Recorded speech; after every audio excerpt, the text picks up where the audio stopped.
Hi-ho, Kermit the Frog here, welcoming you to today's International Puppetry Day episode of The Signal. Adam isn't here today, so here's our very special guest host, Andrew Hawthorn! Yay! Thanks, Kermit. That was very special for all of us, I'm sure. For legal reasons, that was me doing a Kermit impression. Please tell Mickey not to sue me. Puppets have been around for thousands of years, but today, even in the age of television, YouTube, and at least for now, TikTok, the art continues to fascinate and attract audiences from around the world, from kid-friendly gags in Howdy Doody or Mr. Dress-Up, classic characters like Alf, dinosaurs, Punch and Judy, Yoda, or the sophisticated creatures of the Dark Crystal, or even modern horror like Saw or Five Nights at Freddy's. In the lead up to World Puppet Day, that's March 21st, we've got a gamut of local puppeteers and puppet makers on the show today to talk about their art, how they got into it, and how to hone their skills. Featured here with me today, we've got Kate Whalen, actor, puppeteer, and designer. Hello. Hello. I'm happy to be here. Legendary puppet designer, performer, and Mun professor, Jamie Skidmore. Hello, Jamie. Hi. I sound a bit like Kermit, so hopefully there will be no confusion. Exactly. I hope nobody mistakes us for each other. Audrey Jarrow is here, performer and author of The Wholly Untrue Origin of the Ugly Stick. Hi, thanks for having me. And Baptiste Nice, am I getting that right? Baptiste Nice. Baptiste Nice, the co-founder of Clever Crones and the founding director of Perchance Theatre. That's quite a resume as well. Well, Perchance, I was one of the directors on the board, one of the founding directors. One of the founding directors, board, yes. Yeah. Amazing. Thank you all for coming here today. So the first question I want to go, I'll just start over here with Jamie. How did you get into making puppets? Well, I'd made puppets years ago for a show and then sort of put that aside. And then about, 8, 9 years ago, I was running a very small theater festival in Isle of Mort. And I wanted to attract a bigger audience. So myself and the communities that were involved, we built a giant puppet lantern show. And it was the 150th anniversary of Canada, so I brought in Halapu First Nations and members of the nation helped me build puppets, and then Isle of Mort residents helped me build puppets, and then I had a few other people helping me, and then I built a gazillion puppets as well. What is a puppet lantern show? So I'm sure everyone in St. John's anyway is familiar with the Lantern Festival. So it's basically just a big puppet. For example, I made a 12-foot long codfish. I made it out of willow and what's called wet strength tissue paper. So it's super strong and lots of hockey tape. And it is transparent and it glows, lights up in the dark. Amazing. Baptiste, why puppets? How did you get into puppets? I've always loved puppets. I found myself pulled towards them. But I really didn't do puppets until I found myself with 2 small children in a house in Stratford, Ontario, and a partner who was working all the time. And I was losing my mind. And I was like, what am I going to do to not lose my mind? So I went back to that old puppet, that old passion or that old attraction. You can't. I was in there going, if I was a runner, I could get running. I could run around the block, and then I could run around 2 blocks, and I could run around 3 blocks, and you can build up those muscles again. But being an actor, stuck in a house with 2 small children, I was like, I'm not going to make a show. You're not going to recite Hamlet to the children and hope that works? There may have been some of that, but except I really want them to be engineers. But there was, I thought, I can make other actors by making puppets. And there was another woman in the same situation that I was in. Her partner was working at the Stratford Festival. She's also an actor, was there from Saskatchewan. And she had a puppet company. And we found each other by chance after I'd started working in puppets. And we founded the Clever Crones together. Amazing. And what are the Clever Crones? Tell me about that. It's actually comes from a very, very long time ago. I wrote an application to the Arts Council here to make a show from a book of collected stories. This woman had taken fairy tales from before the fairy tales that we commonly think of. So really, really old fairy tales from around the world and collected them in a book. And Alison Lurie is her name. And they're all stories where there are young women protagonists who are clever and active and part of their story in a way that Sleeping Beauty doesn't really get to be part of her own story. Not the most active character, Sleeping Beauty. Yeah. Exactly. So these stories which I had growing up, this book was given to me as a child, and I had this book for years, and I put in an Arts Council application to do one of these stories, to write it as a play with Ruth Lawrence. And I got $300. So the play never happened.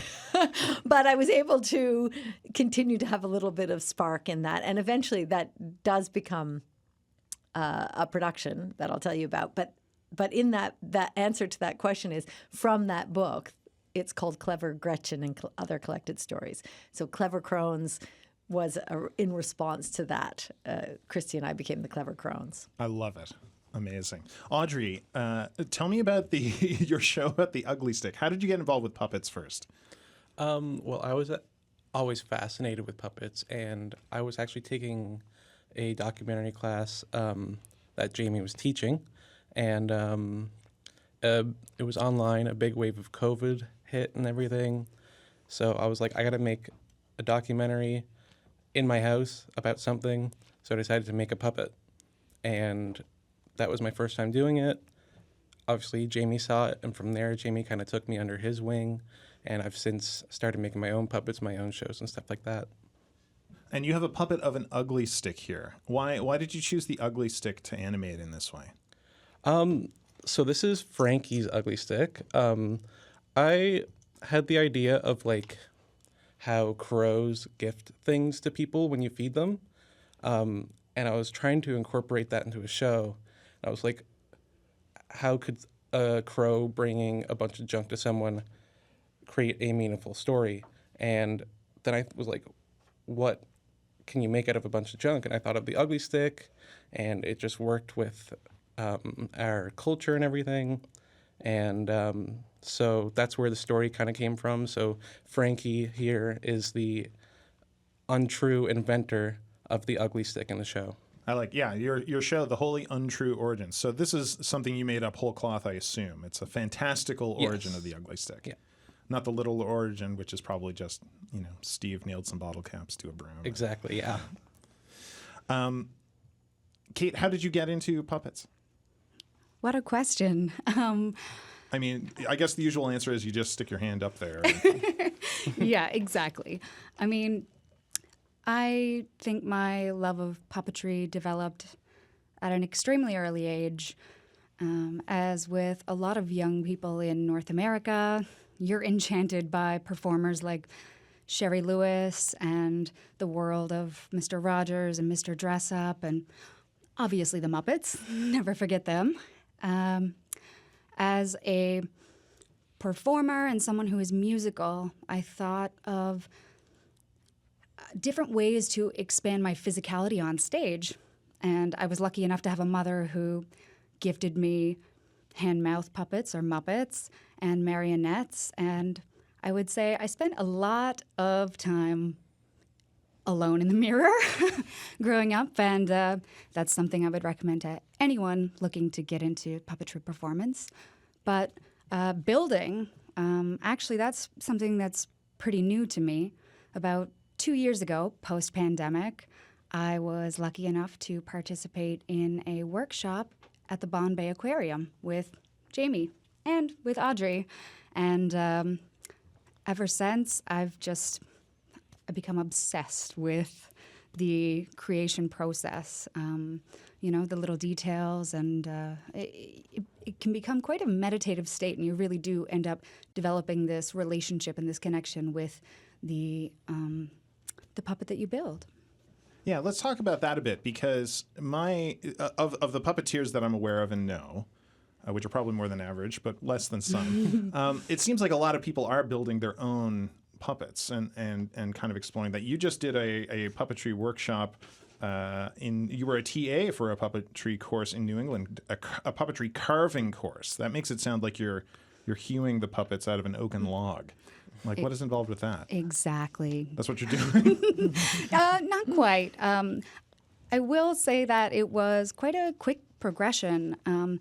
At the Bombay workshop, I was the participant who ended up having to go to the hospital, as I had never really used a carving knife before. Oh, no. But luckily that didn't deter me, and I traveled to New England several months later, and I took the skills that I had gained in Grosmorn and I had worked on by myself, and then I was able to sort of refine them, and I just kept practicing and watching videos and a lot of time in the workshop. And so I feel very lucky that I was invited along to help people kind of develop this skill that I, not that long ago, was so hesitant to really try and explore. Yeah. Have you all made your own puppets as part of this? Yes. Yep. Yeah. Because I know, like, you brought some incredible puppets as well from Thailand, Kate, that are over here, and so, like, there are kind of antique puppets and things. They're Wang Gulak. They're Balinese puppets. Oh, I see. Yeah, and they look spectacular. We'll have this on the YouTube feed a little later, and you can see all these awesome puppets that are visiting us in the studio. But it's interesting because puppetry seems like kind of a hybrid medium in a way. If you're performing like a play on stage, you're not usually also the costume designer. But as a puppeteer, you kind of have a hand in forming the physical form of what you're doing. Like, what are the kind of visual influences of when you build these, and how did you figure out how to build these? Audrey, like you said, you were at home during the pandemic building puppets. How did you figure out how to do that, and what did you want them to look like? Is this a traditional type of puppet, or are you creating something? I mean, the first puppets I made, I did more of like a Muppet style puppet because that was what I was more familiar with. So that's what was in my documentary that I made when I was home during the pandemic. But since then, I've learned wood carving and stuff like that. So that's how like Frankie came to be and everything. He's a Bunraku puppet. Yeah, what's that? It's a tabletop puppet that's controlled usually by multiple people. Yeah, I've also made marionettes like this guy here. There's a little marionette rat that we've got here in the studio. So he's like a mixture of like foam and fleece and stuff, kind of like a Muppet, but in the style of a marionette and stuff. So, I mean, it's just been a lot of experimentation. There's resources online and stuff, and I've learned from other people that I've worked with and workshops and everything. Jamie, are you inspired by particular visual styles when you approach creating a puppet, or? I've been influenced by a number of styles. A few years ago, I made a couple of, or worked on a couple of shadow puppet shows, because often I work as part of a team. And the first show was called The Brass Button Man. And I built the puppets for that, but they were designed by Michael Fian, who, of course, is a well-known local illustrator like yourself. And the subsequent play to that was called The Kraken. And I wanted to design the puppets for that myself. So what I actually did was I looked at maps of Newfoundland and Labrador, and I found, I looked at all the ponds and the lakes and the ocean shore, and I found figures in that. And they became the characters in the play. So I found a lake that looked like a little girl with pigtails. I found a pond that looked like a lamb. And I took those images and a snowbank. I used a snowbank, which became melting snowbank, which became the mother in the play. So I was in that case, I was influenced by art, and I've had other influences as well. Wow. Sorry, by nature. And you saw the connection between the material of the show and the forms that you were kind of picking out there. Yeah, and it kind of gave me an interesting silhouette in some of the characters, because if you think of like rivers or ponds, they're very craggy in a sense. They have all those little inlets and stuff like that. Here. So Yeah. So it worked. I thought nicely. So. Batiste, you've worked with a lot of shadow puppets as well. What is that process like? Because with all puppets, I guess, as opposed to acting in a show where your body is what you're manipulating and what you're concerned about in terms of its form, you're removing that entirely from a puppet, and now it's just the puppet and you're off stage or you're covered in black. And with a shadow puppet, it seems like it's even another level removed from the image that the audience is seeing. I have to think about that for a minute. I mean, I've worked in a bunch of different kinds of puppets. I love shadow puppets for their etherealness, but also for our forgiveness of them.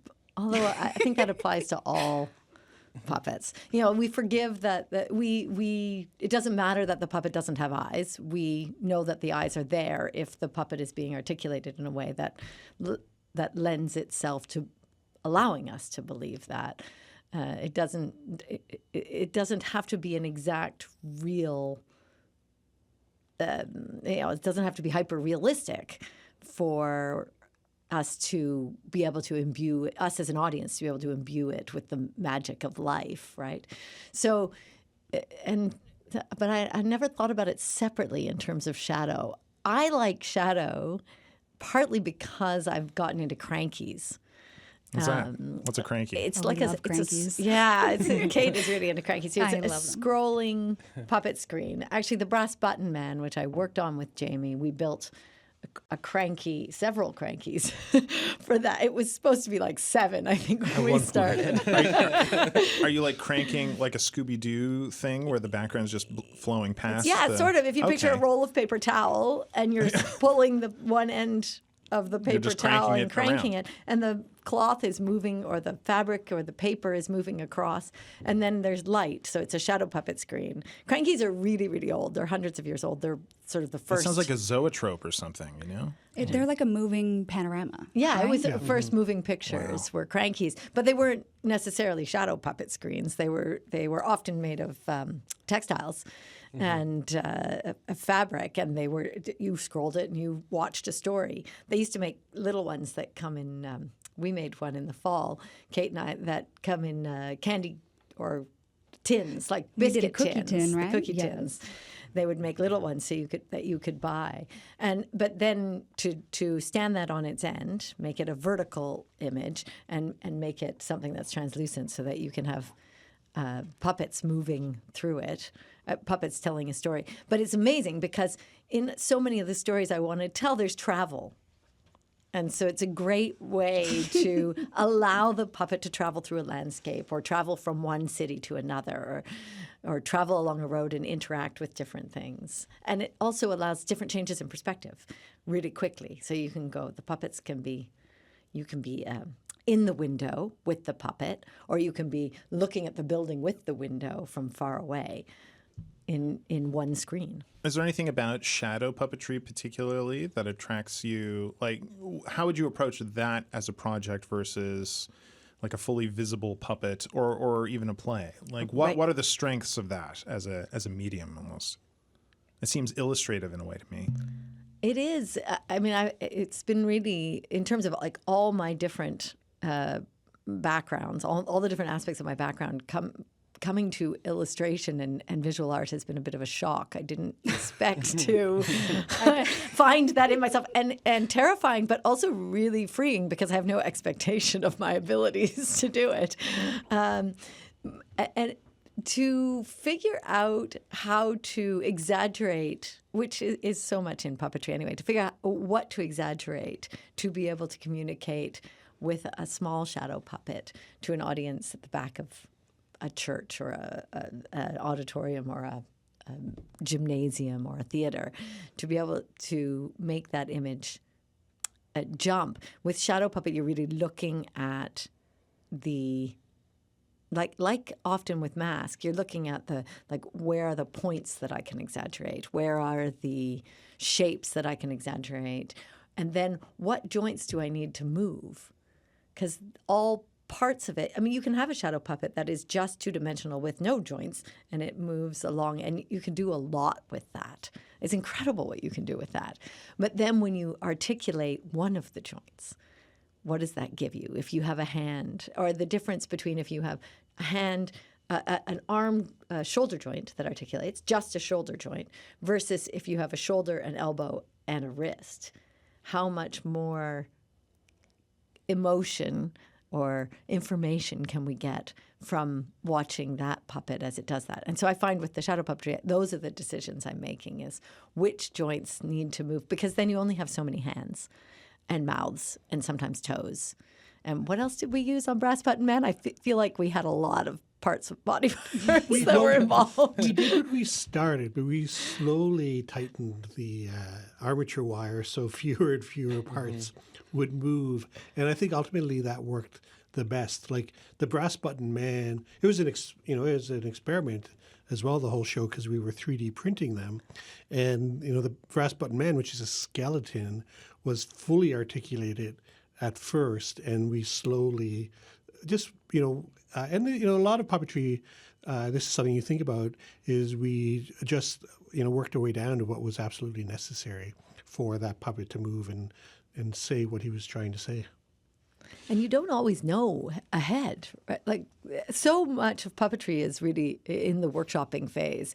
And I've done a couple of shows now where you're adding puppets near the end, and this is not a good plan. We have done that. Puppets need to come in puppets need to come in when the story is being developed. You get halfway through production, you're like, you know what, this show needs puppets. It's just, wow. It seems like kind of a high bar to clear to create this technical.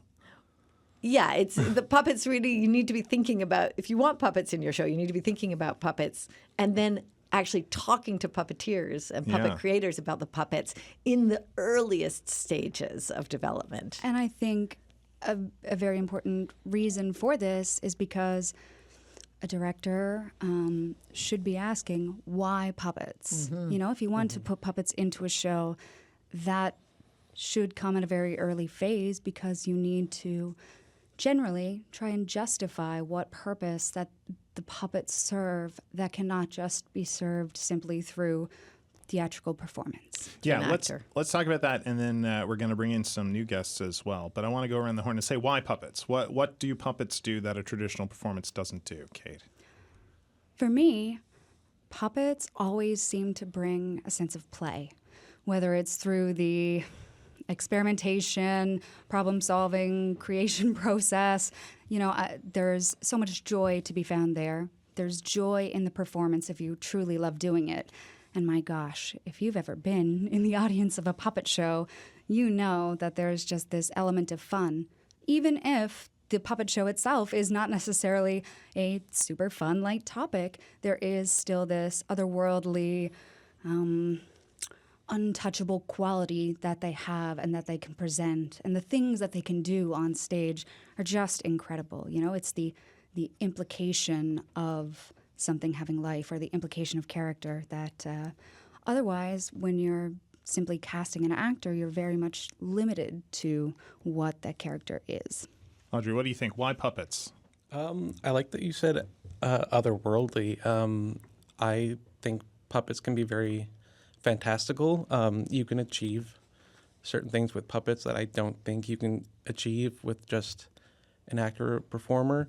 I think just different things call for, what you need. Like, I was able to, this rat here was in a show that was all actors except for this rat, because there was a rat character who interacted with the main character. But it's hard to portray that in a show when you just have actors, unless someone's getting down on all fours in a rat costume, which can be awkward and take you out of it and everything. So I think they can just I view it in a similar way to animation, where you can get stuff with animation in films that you can't get with live action. It's fantastical, it's otherworldly. Batiste, what do puppets do that an actor can't? And say it gently. We don't want to make the actors cry either.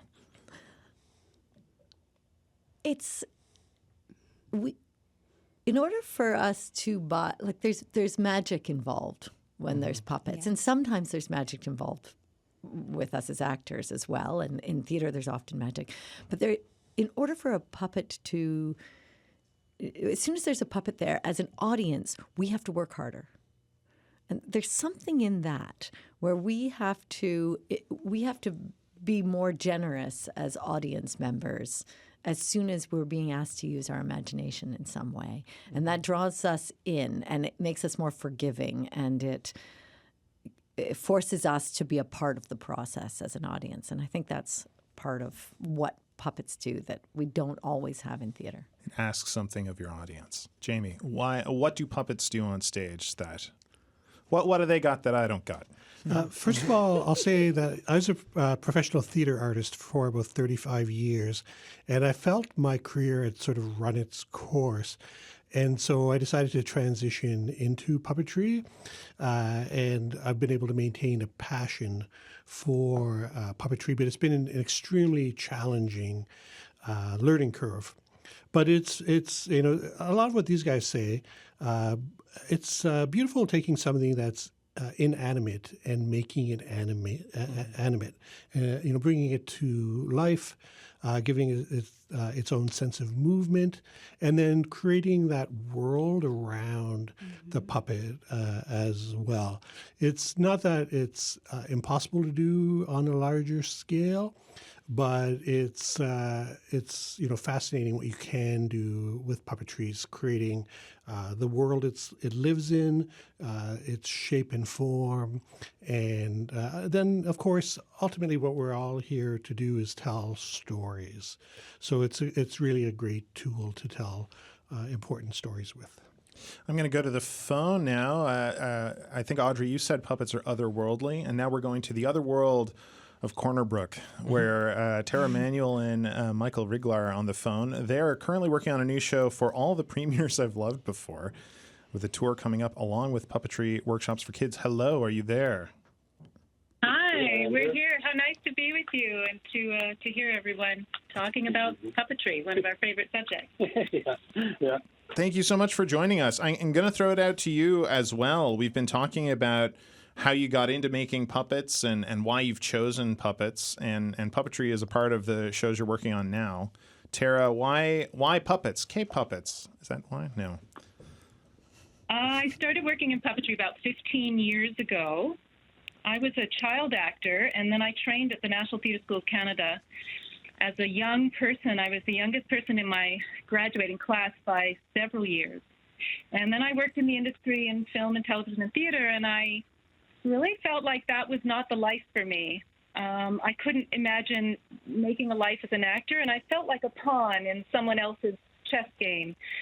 And so I started writing, and I won a fellowship to go to Europe and to research a show, and then I met my husband, and we started a family. So kind of a decade went by when I hadn't done any performing, and so I started experimenting with puppetry again after doing some training at theater school when my boys were young and had the flu, and we had to spend 2 weeks in the house.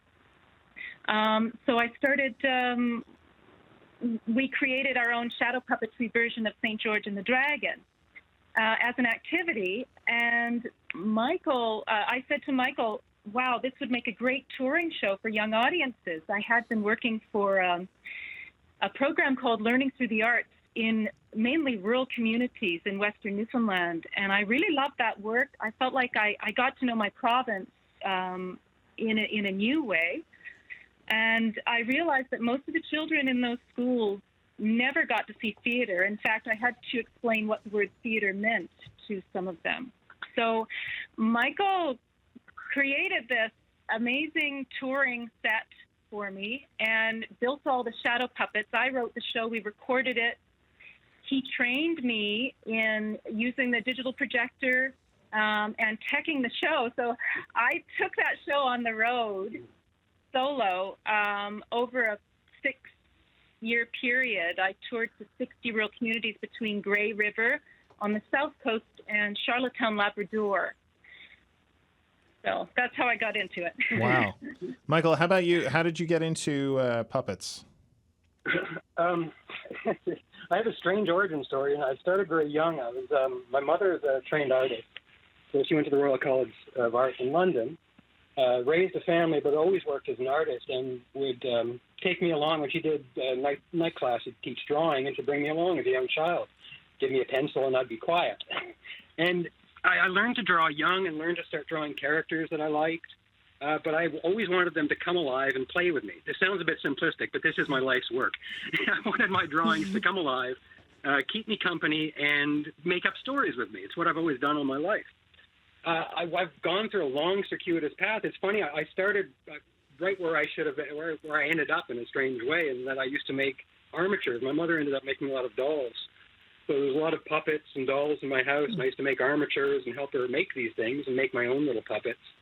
But then I thought, people are well-meaning too in your life, and they tell you, go into film, go into animation is what you want to go into. There's money in that. There's a job there. So I learned how to do traditional animation and digital animation. I worked in film and TV and a freelance photographer and things like that. But really, I've always been looking for my drawings to come alive. So shadow puppetry made a lot of sense to me. When I create a shadow puppet, I've had to learn, sort of create a new technique based on the traditional Chinese version of shadow puppetry, sort of the way their construction methods. But I want it to look like my lines, like my drawings. So I had to sort of come up with my own way of doing that. And in doing that, I discovered I love making all sorts of other puppets and performing with them. And there's some really interesting things happen when you create a puppet that's not like a drawing. When a puppet starts speaking, even though it's your voice, it's actually its own personality comes through. And all of a sudden it starts saying things you're not expecting. And it's part of that is sort of kept me interested and kept me engaged. And you're constantly trying to perfect your skills. So like my puppets aren't easy to use. They demand fine motor coordination. They demand a lot of time. But if you do, you get these beautiful, expressive little drawings that can perform for you. So it's a weird, that's sort of my story. I'm kind of childish in that way. I am a man. I've raised a family. I have a career and all that. Hey, you don't have to defend it to me. I believe you. You're not on trial here. Making my drawings come alive and be my friend. So that's my puppetry story, I guess. One of the themes that's coming out here is one of the best things for puppets is just being stuck at home. And you have to kind of create the cast around you. One thing, that, Michael, that you were saying that was really interesting, I think, was kind of the transformative aspect of this. That it's not just that you're drafting drawings, you're designing like a creature from the ground up, not really beholden to physical laws or anatomy and things, but also like you're transforming yourself into that creature. You're becoming something else in a way that another medium couldn't do. Is that your experience? It is, and it's a beautiful feeling when it happens. Yeah, like sometimes, especially as a shadow puppeteer, well, in any puppetry, that's not true. Any puppetry, you find yourself in really uncomfortable positions physically. But all that falls away. You're not thinking about how much your knees are hurting. You're so engaged in what's happening that it's a wonderful feeling. And there is it's a neurological process. Like we get the word neuron from neurospastos, which was the Greek word for puppet string or bowstring. Whoa. So it's a string that under tension can convey a neurological concept. So an idea can spring into motion and actually have effect in the life through these little strings. So there's interesting neurological processes that go on. And then there's the psychological process of the audience. They project themselves onto the object in a way they don't with a live human actor. Yeah, in comics we talk about that a lot too. The more simple and iconic you create a character, the more the audience is going to kind of pour themselves into it like an empty bucket. Now, when you said that you get yourself into weird positions, Kate started laughing. Kate, what has been done to you over the course of your career as a puppeteer? What a question. Well, I just think truer words have never been spoken, whether it is the construction or the performance. You need to stretch. You need to stretch. But often, you're trying to dodge the view of the audience. Not always, but that can really contort you into some interesting positions or locations around props or on stage. So, often knee pads can be a greatly appreciated tool. Does anybody have any bad stories of a weird place they were stuck trying to do a puppet show? I'll just say that even the tiniest shadow puppet can be quite heavy after a fairly short amount of time. Yes. It's quite shocking. Yeah. I'll tell a story. So present with us here, in addition to puppets, is my autographed picture of Carol Spinney, who is Big Bird and also Oscar the Grouch. Adam mentioned this on the show yesterday. From a time where I spent a glorious half an hour or so just alone talking with Carol Spinney. But he has a story where he could only be Big Bird for a couple minutes at a time, 2 or 3 minutes, because he's holding this giant head up with one arm. And so all those takes are only a few minutes long. But then he was invited to a parade in Australia and to appear as Big Bird. But what he didn't know, or something got lost, is that basically he was going to be Big Bird out in the open in a parade for like an hour and a half, holding one arm with a number of electronics and wires and things up above your head. And so he kept having to like lean on lampposts and things as he was going. Like, it's a really physically demanding profession. You know, you're almost gymnasts. Yeah, especially... Yes, it is. Go ahead, Tara. There's a reason why dancers tend to make really good puppeteers, because they train their bodies and they're used to communicating through their bodies. I was just going to say that I had a similar experience recently in my play development workshop for all the premiers I've loved before. I had just finished building my Premier Frank Moore's puppet, which is a kind of large Bunraku puppet that I had to dance with, amongst numerous other physical activities. And the puppet was so darn heavy. So we shot a film sequence, and the scene I wrote for him is 9 pages long. So I realized quickly that, I've got to train to be able to manipulate that puppet. So we had to shoot 1 minute at a time. And then, of course, the next day my shoulder and neck were in pain. And that's the thing, when you're creating a show or building a performance, you've got to physically train so that you're able to do it without injuring yourself. No kidding. But it comes from design, right? Mm-hmm. So, one of the things I've seen over the years is that props builders build puppets, but aren't puppeteers. So they're not thinking about how is this going to affect the body of the person who's going to manipulate it. Mm-hmm. They're not thinking about the weight. They're not thinking about the durability in the same, because sometimes you are going to crash. Absolutely. In the same way that a puppeteer will. They're not thinking about the articulability, like how am I going to hold these 3 things at the same time and be able to create gentle, gorgeous movements with them. That also then allows a puppeteer, once they learn how to build, to make sure that they are able to use the puppet as comfortably as reasonably possible. Yeah, one of my development process is so crucial with your puppet that for me now I've learned to write with the puppet, and then of course you're tweaking and changing the puppet, because sometimes, like this Frank Moore's, it was heavy in a way I wasn't prepared for, so I had to change materials. And so that's why with puppetry and writing, they really need to go hand in hand. One of my favorite film puppets of all time is TikTok from the Disney movie Return to Oz in the 80s. And they had to hire a contortionist who is upside down. TikTok is a round robot with giant legs.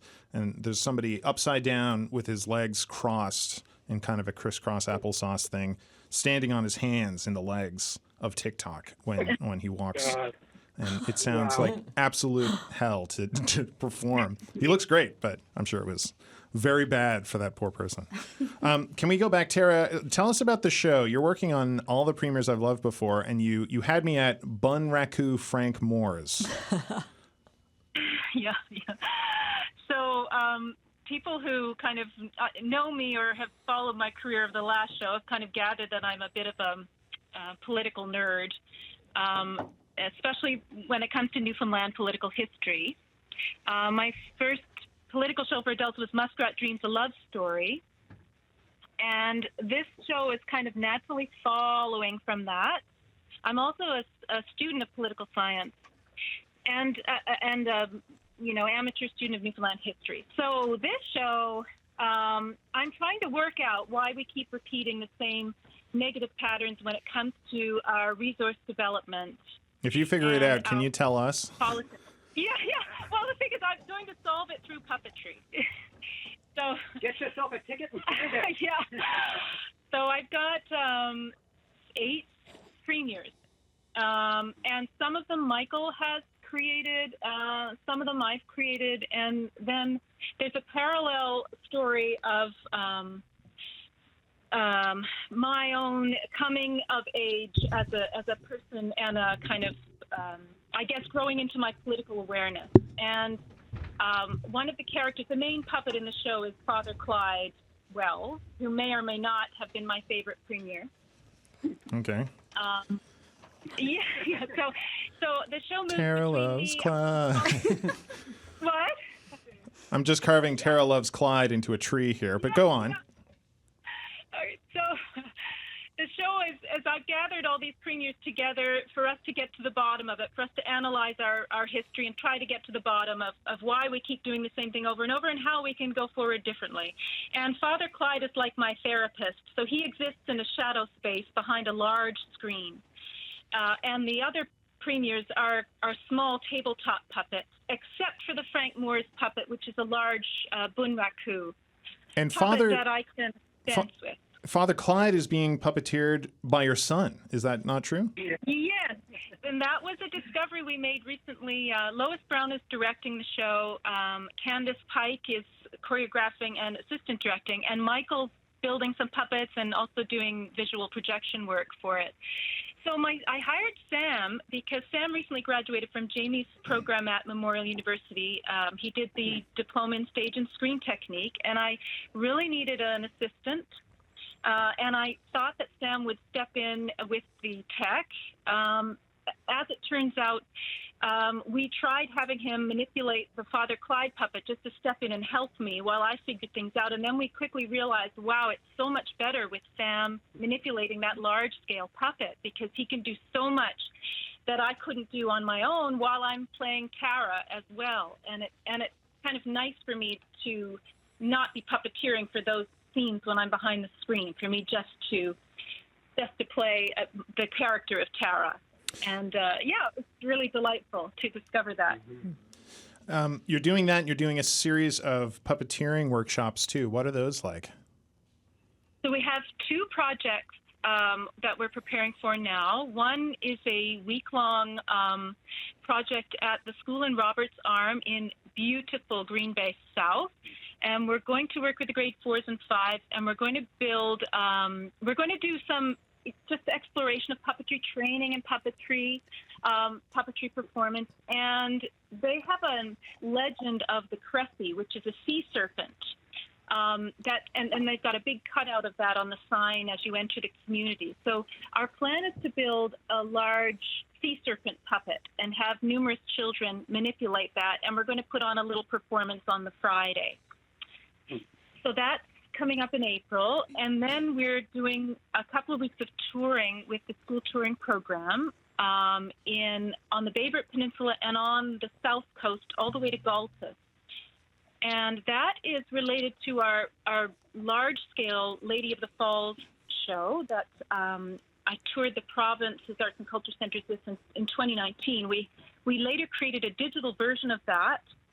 And so the kids watch that show before we arrive at the school, and then we do a workshop based around the life cycle of the Atlantic salmon. And Michael makes these amazing shadow puppet kits with all the materials for students to build their own salmon puppets, male and female.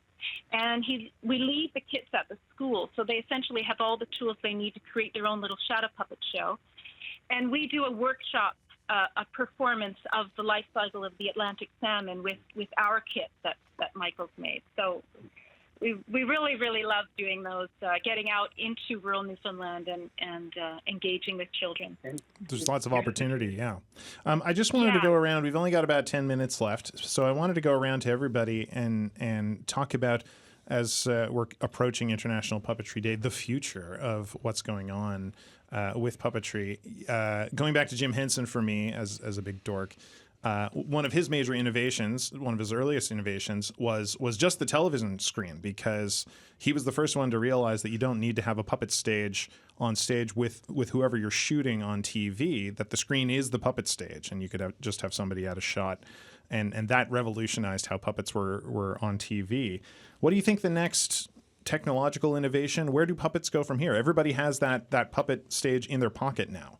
So it's not like anything is going away or changing even that much potentially. Where do we go from here? Kate? Well, I guess I would consider myself a little bit old school. I kind of love the simplicity of a lot of the traditional styles of puppetry seen around the world.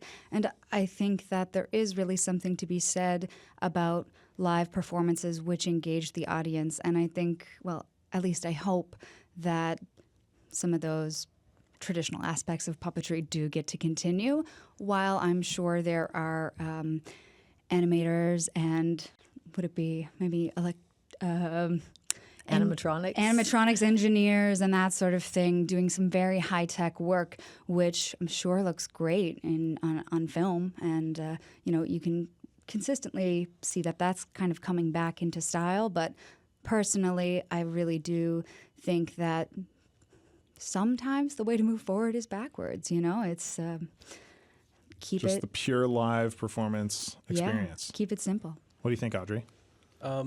Yeah, my experience is almost all in live performance, but I have seen there's a lot of YouTube shows coming out now. That's the biggest thing right now. We don't watch a lot of live TV anymore. So I've seen some shows that are incorporating puppets on YouTube now, of people who watch those television shows, who are inspired. One of the biggest memes of the last year was a puppet, right? Yeah. We're just normal men. We're just innocent men. It was a little puppet dog. A lot of people are watching the same kind of shows that we were watching 40 or 50 years ago. Just to give an example, Nanoland. I was going to say Nanoland. Yeah, Nanoland. Yeah, it was a great puppet show from 10 to 20 years ago.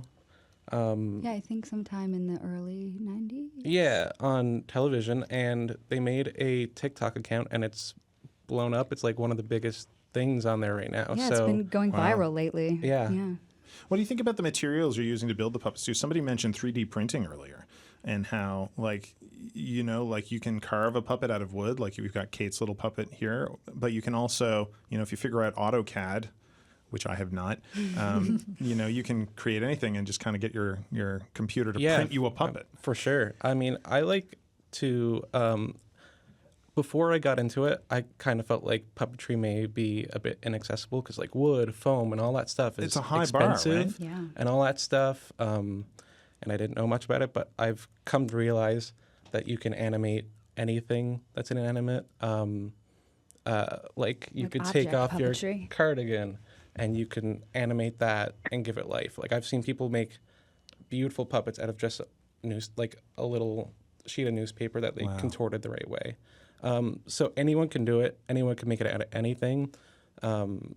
Just find what inspires you, what you want your puppet to look like, and go from there. Baptiste, what do you think? Where would you like to see, what kind of puppetry would you like to see happening in It's the interesting. future? I haven't actually thought about it. You asked me a question. I thought, I haven't thought about that at all. I just do it and enjoy doing it. The materials question is an interesting one for me because I sort of fundamentally, as one of our mentors says, I like to make puppets that I can plant in the garden, bury in the garden, and they'll go away. Shout out to David. Yeah, Wow. David Lane. And I feel similarly. I work with stuff that won't do that because I don't want it to go in the garbage. I'm working on some puppets right now for this show that runs this week in CBS called Duckish. CBS Theater is putting on. And when we talked about it, I asked them what they were building their other things out of. So I'm using the scraps from their set to build the puppets. Now, it was a bit of a curse because I'm working with coroplast. It's really hard to get motivated at the beginning to work with coroplast. You called me in Montreal saying I was at can't get started. Festival de Castelier, the Montreal Puppetry Festival, and I get a call from Matisse going, why did I suggest this? But it really is that I'm using the garbage, and it would be garbage, and it's plastic, and ultimately it became a really fascinating material. Wow. So that conversation about what our materials are going to be and how we're going to use what are all the stuff that our world is already full of. That's to fascinating, give yeah. it new life. Because like Audrey said, you can just animate anything and it's a puppet show suddenly. Jamie, what do you think? That's a tough question. Again, traditional puppets are so fascinating, and you can just make so many variations on form. I do really like David Lane's idea of, and he's really mentored everyone who's in this conversation today. Yeah. Yes. I'm not sure if Michael Who has is David trained Lane? with him. Yeah. David Lane is one of the founders of the Old Trout Puppet Theatre, which is a company out of Calgary. He runs along with Peter Balkwell and Nan Balkwell, they all run the New England Puppet Intensive, which Batiste has been one of David's partners and assistants for, and as Caitlin as I'm well. assisting this summer, actually. Yeah, and he also runs a program out of Mass Mocha, also in Williamstown, Massachusetts. It's worth checking them out if you're interested in getting into puppetry. And but he's very green oriented, and I would like to move it in that direction. But there are some materials that I'm starting to work with a lot of pink insulation, like the hard stuff. Sure, and yeah. blue You insulation. can just carve it, I guess, right into. And it's extremely light. So like I've just made like a fishing boat that's like, almost 3 feet long and a foot wide and, almost 15 inches high. And it's not that it's weightless, but because it's made out of foam and plaster mache and a little bit of plaster, it weighs very little compared to what it would have weighed out of any other material. Yeah, even papier-mâché gets heavy. It Yes, does. it I does. bet, especially if you're holding one hand up for an hour. Michael, Tara, would you like to chime in on this? I liked what Kate had to say. I think as we move more into a virtual, more and more of the world moves into virtual space, that it will be even more important and meaningful to create old school puppet shows. And as far as materials go, boy, there's nothing like paper and behind a screen, a fabric screen, and when we do our schoolwork, we keep the materials really, really simple, and we have focus on recycling and reusing products like the mesh that onions come in, or bubble wrap that comes in packaging, and we use those materials and incorporate them into puppets. Amazing. I was going to say like subject matter maybe because you're doing a political show, but of course puppets have been political from the beginning as well. Punch and Judy were political like 500 years ago. That's right. So. And then for 20 years when Cromwell shut the theaters down, the only puppetry, the only theater at all was Punch and Judy in the streets. What do you want to say, Kate? Oh, sorry. As we move into a time when there's increasing censorship online and in our societies, I think puppetry will have more and more to say and play a more and more prominent role, as it has done so many times in the past. Amazing. Did you have something to add, Kate? I was just going to lightly note that we're actually currently working on a project, a couple of us at the table, that focuses on women in the fishery. So again, Amazing. there's some commentary on current political issues. Michael, I'm going to give the last word to you. Where do you think this is all going? No strings attached. I'm not entirely sure, but I have no fears. One of the things I think puppetry, the more I've come to discover it, learn about it, the thing I've learned about it is it's a creative tradition that's an independent creative tradition. So it's a way to innovate, even if you're not born in the Hollywood system. You can make your own wild sci-fi show. Mm-hmm. If you go back to like Burma, but pre-Myanmar days, the Burmese came in and the king and queen were teaching everyone how to behave by doing these puppet shows. And they were like, well, your story sucks, but your puppets are awesome. They took those and they started to make all those great innovations, the things that Jim Henson used, came from that explosion. So there'll always be creative tradition, but there'll always be innovation in puppetry. And Amazing. I think if you go, I've actually done performances in virtual worlds. It is puppetry. It's incredible to think somebody is out there stuck at home right now inventing a completely different kind of puppet. Thank you all for joining us today. And we're running out of time today. That is your Signal show. Tomorrow, Adam is back on the show. And it's going to be a Juno's show. We're going to talk about music and music education. They're going to have the Swinging Bells will be here. Sarah Comerford, Florian Hoffner, a previous Juno nominee. And we'll talk about all that. Adam is going to be back here today. Thank you very much for joining us. I hope you're out there building a puppet right now, because that's what I'm going to go and do in about 5 seconds' time. My name is Andrew Hawthorn, and take care, folks.